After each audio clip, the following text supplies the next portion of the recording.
তো গাইস আজকে শান্তি বাজারের অবস্থা দেখেন, অনেকই ভিড় আছে। 1,52,000 টাকার গরু এটা বা দেখছেন কত কত ভিড় আজকে লাশ বাজার।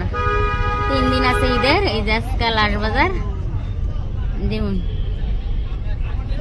গাড়ি আছে কইতো ভাই জায়গা দিবি না। এই যে গরু লই যাচ্ছে, কুরবানির গরু ওইদিকে বাজার উড়াইবো বেচবো। এই যে দেখুন একদম জায়গা পাইতাম না আজকে একদম সেই ভিড়।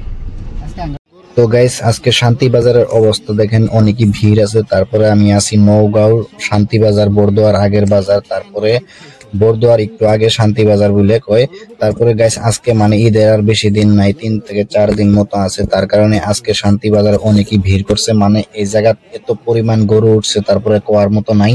তারপরে গাইস যে রাস্তা দিয়ে মানে মানুষ চলাচল করতো, এই রাস্তার ভিতরেও আর কি মানুষে গরু নিয়ে মানে দাঁড়ায় এসে, মানে জায়গা নাই, এরকম একটা জায়গা নাই। তারপরেও মানুষের কারণে মানে ভিতরে যাওয়া যাচ্ছে না, এরকম অবস্থা পরিস্থিতি হয়ে গেছে। মানে পরিস্থিতি বহুতই ভয়ঙ্কর মতো হয়ে গেছে। মানে এত রোদ, তার কারণে গরু মানে হাঁপাইতেছে, মানে বহুত কষ্ট হইতেছে, বহুত মানুষেরই কষ্ট হয়েছে। মানে এমন কোনো জায়গা নাই যে ভিতরে ঢোকার মতো, লাইন টু লাইন গরু নিয়ে দাঁড়ায় আছে মানুষের, মানে বাজারে ঢুকতেই পারতেছে না, এরকম হয়ে গেছে অবস্থা গাইস।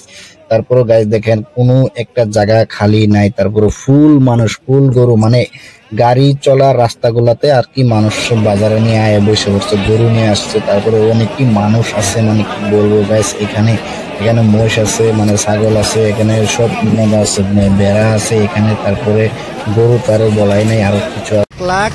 1,52,000 টাকার গরু এটা।